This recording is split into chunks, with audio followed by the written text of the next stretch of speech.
का एक राजा था। उसकी पत्नी का नाम कृतिका था और वही नगर में एक ब्राह्मण और ब्राह्मणी रहते थे। उनके यहाँ धन धान्य की कोई कमी नहीं थी, पर उनके कोई संतान नहीं थी। इस वजह से वे बहुत दुखी थे। एक समय एक तपस्वी उस नगरी में आया। वह तपस्वी उस ब्राह्मण के घर को छोड़कर सभी घरों से लेकर भोजन करता, पर वह रूपवती से भिक्षा नहीं लेता था। एक दिन जब तपस्वी ने किसी अन्य घर से भिक्षा ली और गंगा के किनारे जाकर प्रेम पूर्वक खाने लगा, तब धनेश्वर ने तपस्वी के सभी कार्यों को करते देखा और अपनी भिक्षा के अनादर को देखकर धनेश्वर तपस्वी से जाकर बोले, आप सभी घरों की भिक्षा लेते हैं, पर मेरे घर से भिक्षा क्यों नहीं लेते? तब तपस्वी ने कहा, जो निसंतान हो उसके घर की भिक्षा बड़ी पापदायिनी मानी जाती है। पतितों का अन्न खाने से मनुष्य आप भी पतित हो जाता है। क्योंकि तुम निसंतान हो, इसलिए मैं तुम्हारे घर की भिक्षा नहीं ले सकता। धनेश्वर ने तपस्वी के पैर पकड़ लिए और बोला, मुझे आप पुत्र प्राप्ति का उपाय बताइए, मेरे इस दुख को खत्म करें। आप मेरे दुख को खत्म करने में समर्थ हैं। तब उसके द्वारा प्रार्थना करने पर तपस्वी कहने लगा, तुम चंडी की आराधना करो। और आकर उसने ब्राह्मणी को सारी बात बताई और खुद चंडी की तपस्या करने के लिए वन में चला गया।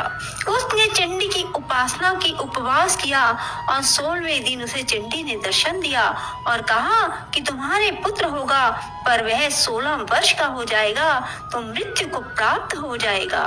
पर यदि तुम 32 पूर्णिमा का व्रत करोगे तो वह दीर्घायु प्राप्त करेगा।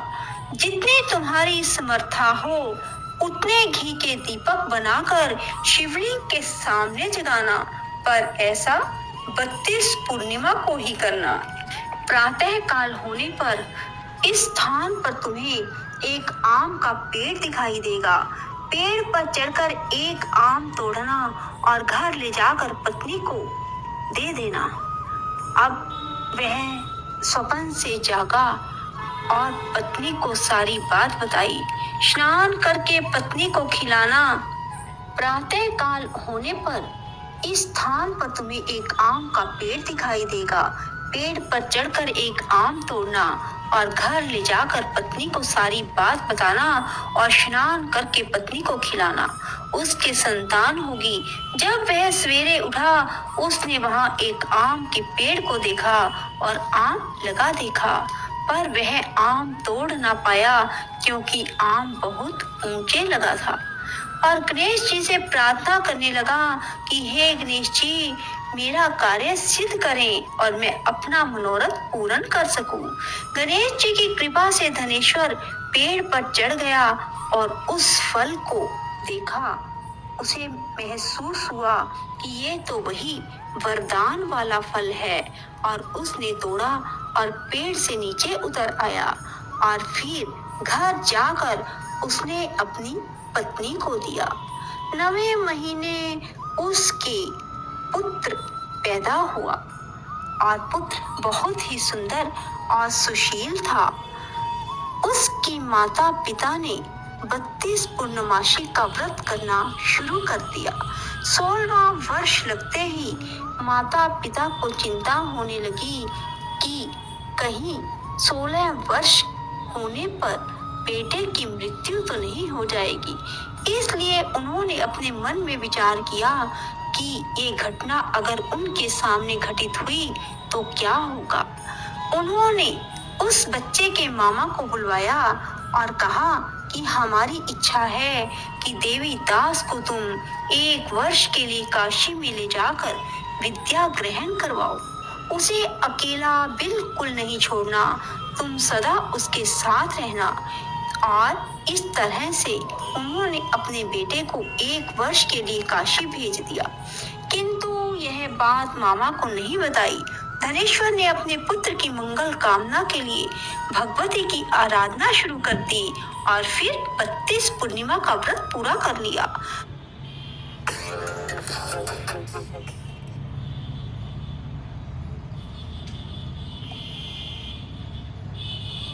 मामा भांजा किसी गांव में ठहरे हुए थे। जिस धर्मशाला में वे ठहरे हुए थे वहां एक बारात ठहरी हुई थी। लगन के समय वर को कोई रोग हो गया। वर के पिता ने कुटुंबियों के साथ विचार विमर्श किया कि वह देवीदास को वर के रूप में ले जाते हैं और बाद में विवाह के अन्य काम अपने पुत्र के साथ करवा देंगे। वर का पिता देवीदास के पास गया और बोला, तुम थोड़ी देर के लिए अपने भांजे को हमें दे दो ताकि लगन का काम सुचारू रूप से हो सके। उसके मामा बोले, वर को जो मिले वो हमें देना, मेरा भांजा वर बन जाएगा। और वे मान गए और देवीदास को वर बनने के लिए भेज दिया। विवाह कार्य विधि पूर्वक संपन्न हो गया। पत्नी के साथ भोजन ना किया और पत्नी ने देखा कि उसकी पति की आंखों में आंसू है। वह बोली, आप उदास क्यों हैं?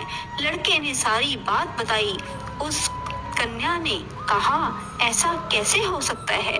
अग्नि के सामने मैंने आपको पति बनाया है। देवीदास ने कहा, ऐसा मत कहिए, मेरी आयु बहुत छोटी है, मेरी मृत्यु के बाद तुम्हारा क्या होगा? पत्नी बोली, जो होगा सो देखा जाएगा। दोनों ने साथ में भोजन किया और सो गए। देवीदास ने जाने से पहले अपनी पत्नी को 3 नगों से जड़ी अंगूठी दी और एक रुमाल दिया और कहा कि इसे मेरा संकेत समझकर स्थिर चित्त हो जाओ। मेरा जन्म मरण जानने के लिए एक पुष्प वाटिका लगाओ और वहां नव मल्लिका लगाओ और उसे जल से सिंचित करती रहो। जिस दिन ये सूख जाए समझ लेना मेरे प्राणों का अंत हो गया, अर्थात मेरे प्राण निकल गए। जब ये फिर से हरे भरे हो जाएं, तो समझ लेना मैं जीवित हो गया हूँ और इसे मेरा संकेत समझना। प्रातः काल होते ही विवाह कार्य संपन्न हुए तो कन्या ने अपने पिता से कहा, यह मेरा पति नहीं है, मेरा पति वही है जिसका रात्रि में मेरे साथ विवाह हुआ था। यदि यह मेरा पति है तो मुझे बताए कि रात्रि में हमारी क्या बातें हुई थी, इसने मुझे क्या दिया। ये बातें सुनकर वर कहता, मैं कुछ नहीं जानता। वह लज्जित होकर वहां से चला गया और बारात भी वापस लौट गई। मामा भांजा काशी विद्या अध्ययन के लिए चले गए और एक दिन काल से प्रेरित होकर एक सर्प देवीदास को काटने के लिए वहां पहुंचा। जहर की ज्वाला से सारे स्थान जहरीला हो गया। पूर्णिमा व्रत की कृपा से सांप उसे काट ना पाया। काल वहां आया, उसके शरीर से उसके प्राणों को निकालने की कोशिश करने लगा और वह मूर्छित हो गया। भगवान शिव पार्वती भी वहां आए। उसे मूर्छित दशा में देखकर माता पार्वती ने शिव जी से कहा, इसकी माता ने 32 पूर्णिमा का व्रत किया था, इसे प्राण दें। भक्त वत्सल भगवान ने उसे प्राण दान दिए। व्रत के प्रभाव से काल को भी पीछे हटना पड़ा। उसकी स्त्री उसकी प्रतीक्षा करती थी। उसने देखा कि पुष्प वाटिका में कुछ भी ना रहा और साथ ही देखा कि सब हरा भरा हो गया।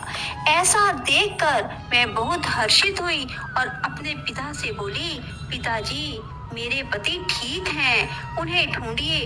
उधर मामा भांजा भी 16वां वर्ष पूरा होने पर काशी से वापस चल पड़े और कन्या के घर पहुंच गए। कन्या ने अपने वर को पहचान लिया। धनेश्वर 32 पूर्णिमाओं के व्रत करने से पुत्रवान हो गया और जो भी स्त्री इस व्रत को करती हैं वे कभी विधवा नहीं होती, सौभाग्यवती रहती है। यह व्रत पुत्र पौत्रों को देने वाला और सभी मनोकामनाओं को पूर्ण करने वाला है। भगवान शिव की कृपा से 32 व्रत करने वालों की हर इच्छा पूरी हो जाती है। बोलो शिव शंकर भोलेनाथ की जय।